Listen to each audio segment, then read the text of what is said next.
Good morning, students. Today we will continue with past tense. Yesterday we did simple past tense and past continuous tense. Today we will do past perfect tense and past perfect continuous tense.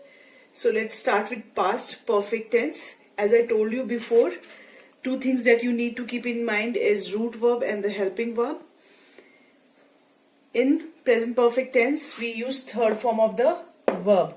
For example, go, went, gone.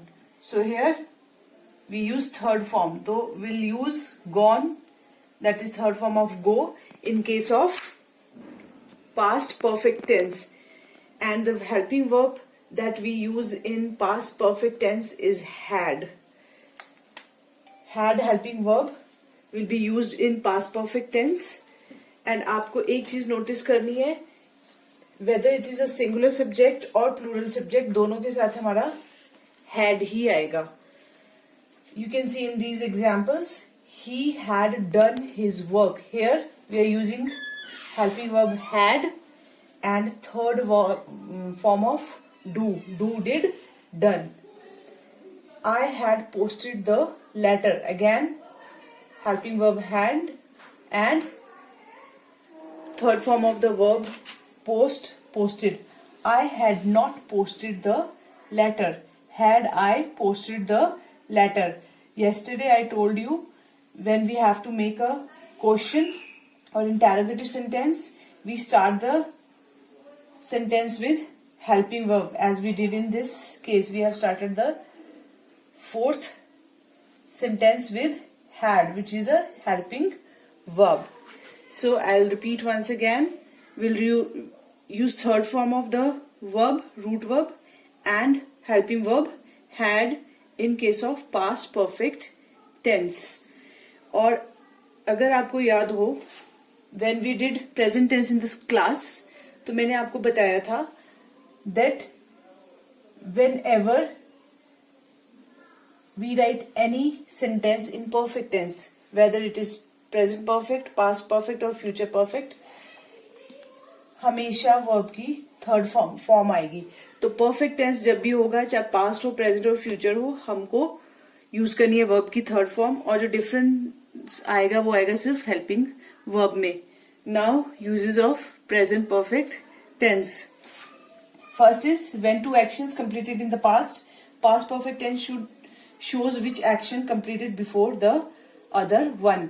जब past में दो action एक साथ चल रहे हैं और एक साथ खत्म होते हैं, तो हमें प्रेजेंट परफेक्ट टेंस बताता है कि कौन सा एक्शन पहले खत्म हुआ है. For example in this case, the train had left when we reach the railway station. जब हम रेलवे स्टेशन पे पहुंचे तब ट्रेन छूट चुकी थी या ट्रेन जा चुकी थी. हैड लेफ्ट, तो हमें यहां से पता चल रहा है कि फर्स्ट एक्शन क्या हुआ है, ट्रेन जा चुकी थी, उसके बाद रेलवे स्टेशन पे पहुंचे हैं वो.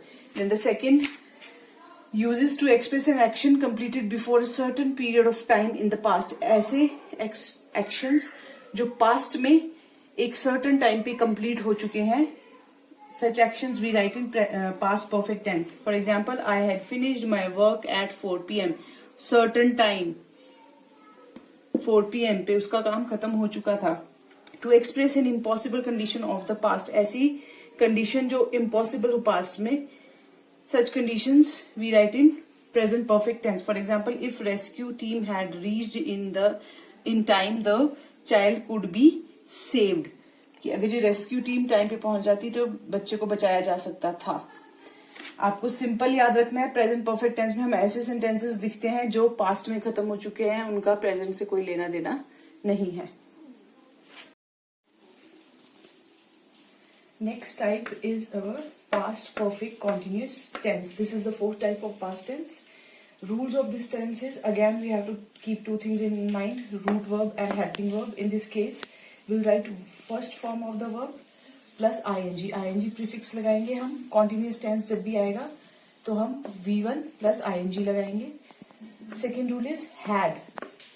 Past tense perfect में had तो आता ही है, साथ में हम लगा देंगे been, had been. Verbs first form plus ing and had been. And इसमें हमने since और for भी लगता है, point of time and for period of time. Point of time means जब हमें exact time, exact date, exact year दिया हो, then we use since. And period of time when there is a long period of time, 2 hours, 3 hours, 2 days, 4 days, then in that case we use for. So what you have to remember, you have to use first form of the verb plus ing and had been. Uses of past perfect continuous tense. This tense is used to express continuity of an action at a given point of time in the past. The action started before a given point in the past. It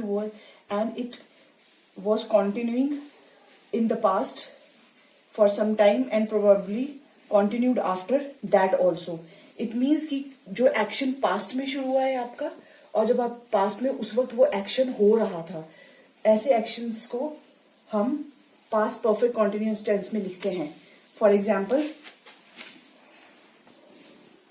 my sister had been dancing for 5 hours. कि जो मेरी sister है वो 5 घंटे से नाच रही थी. पास्ट का एक्शन है, पास्ट में जब हम बात कर रहे हो उस वक्त वो हो रहा था.